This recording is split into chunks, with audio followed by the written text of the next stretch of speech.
hay equipos de segunda que todavía buscan entrenador. Y hay otros que es verdad que tienen, pero que seguramente durante el año, desgraciadamente, tendrán que hacer lo propio. Por tanto, ¿quiénes son las mejores opciones? ¿Qué técnicos pueden acabar dirigiendo algún equipo de la Liga Hypermotion?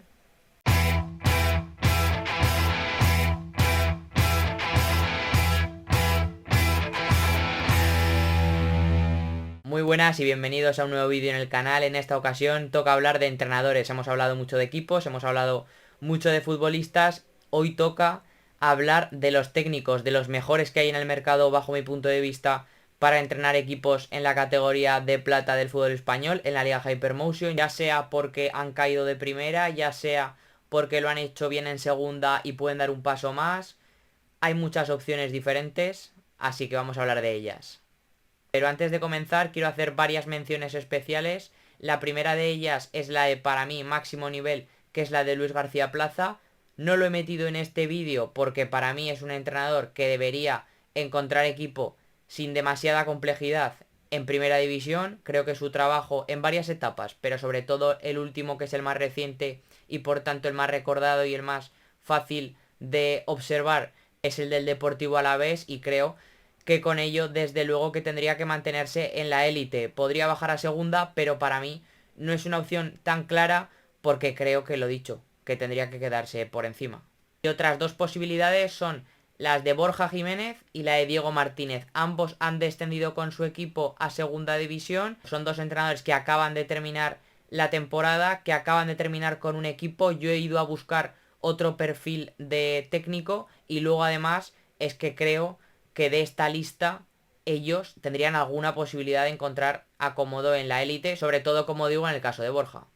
Para comenzar, yo voy aquí en este caso con Rubén Alves. Desde luego que su trabajo en el Sporting es verdad que no ha tenido los resultados que todos esperábamos. En el Albacete también acabó cesado, pero es que no hay que olvidar lo que ha hecho Rubén Alves en segunda división, porque ya lo que hizo en el Club Deportivo Lugo fue impresionante, con una salvación histórica milagrosa, cogiendo al equipo a falta de poco más de un mes para acabar la temporada con una desventaja importante y salvándolo. Después, en un año también con muy pocos recursos, haciéndolo también competir por encima de sus posibilidades y salvándolo con holgura. Y ya después en el Albacete, en un equipo que no hay que olvidarse de que era un recién ascendido, lo metió en playoff con una campaña increíble. Eso le sirvió para que después de ese año siguiente en el Albacete, donde es verdad que bajó un poco el suflé, este año en el Sporting no le ha salido tan bien. Más o menos a mitad de temporada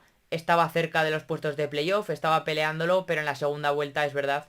que no ha sido tan positivo. Aún así, para mí, lo dicho, es un entrenador que hay que tener muy en cuenta, que es todavía muy joven. Lo que pasa que como llevamos ya años viéndolo, pues quizá no nos hemos dado cuenta, pero todavía es muy joven, tiene mucho por delante, y es que a sus 40 años ya tiene temporadas de gran éxito en el fútbol profesional y que yo, vamos, sigo pensando que es uno de los entrenadores a los que más hay que seguir.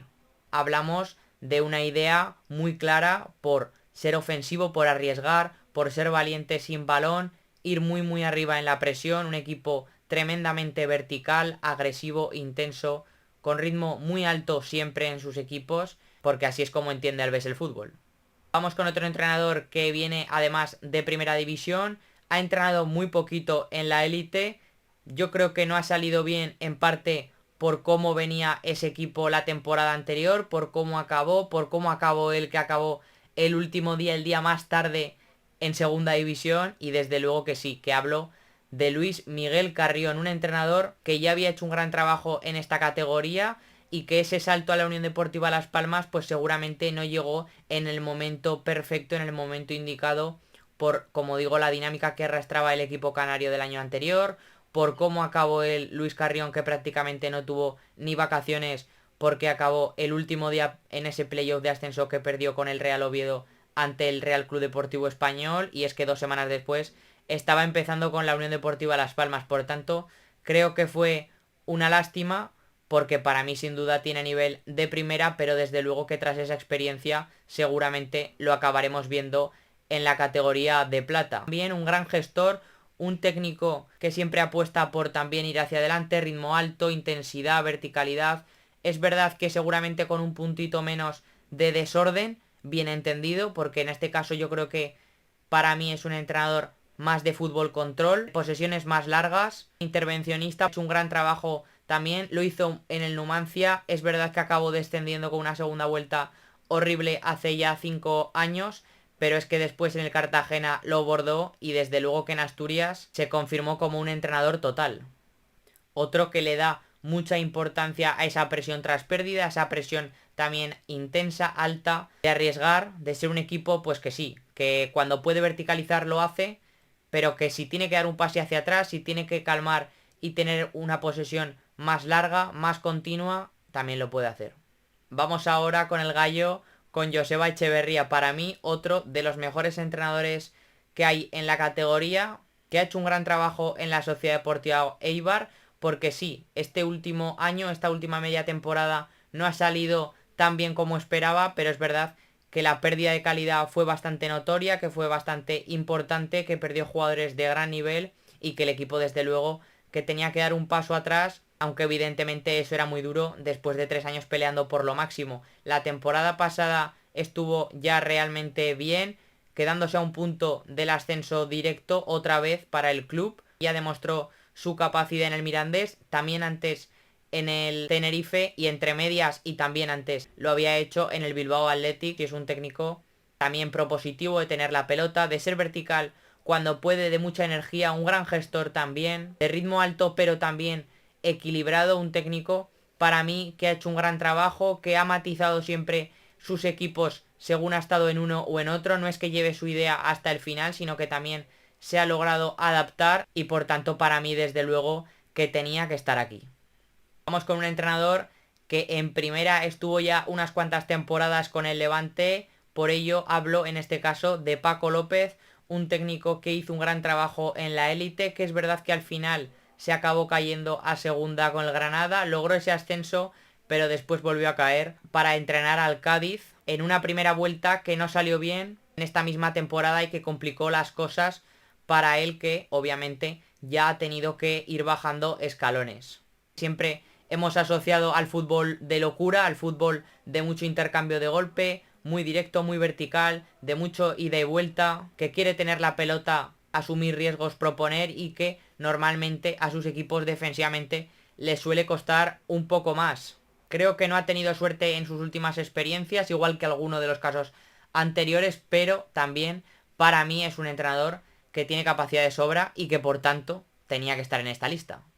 Todavía quedan dos, hemos hablado ya de unos cuantos y ahora vamos con uno que también ha entrenado a varios equipos en segunda división, que ha entrenado en el extranjero, que también es muy joven y hablamos en este caso de Miguel Ángel Ramírez, el ex del Zaragoza, también del Sporting, donde consiguió en el Molinón su gran éxito, cogiendo al equipo muy abajo hace ya 2 años y medio, logrando una salvación bastante sufrida en un equipo que desde luego que no estuvo bien en esa segunda vuelta, que fue cogiendo matices, fue cogiendo ideas para el año siguiente y que ya en ese siguiente año, como digo, es donde directamente lo bordó porque hizo un trabajo espectacular, consiguió todos los resultados y todos los frutos de lo anterior, de ese trabajo anterior en la sombra, que también quiere proponer desde ese juego, desde ese fútbol de posición, de tener mucho balón, de asumir riesgos, de ir arriba, apretar. Otro entrenador moderno, versátil, con mucha capacidad, muy preparado. Que es verdad que en el Zaragoza no consiguió los resultados, aunque la verdad es que para mí es un técnico al que no le puedes dar 2 meses, sino que me parece mucho más de proyecto, de estabilidad, de medio largo plazo y que ahí verdaderamente es donde ha conseguido sus mayores logros. Y vamos con el último, pero no menos importante, porque al final esta lista desde luego que no tiene orden, simplemente hay unos cuantos entrenadores que son de mi gusto, de gusto personal.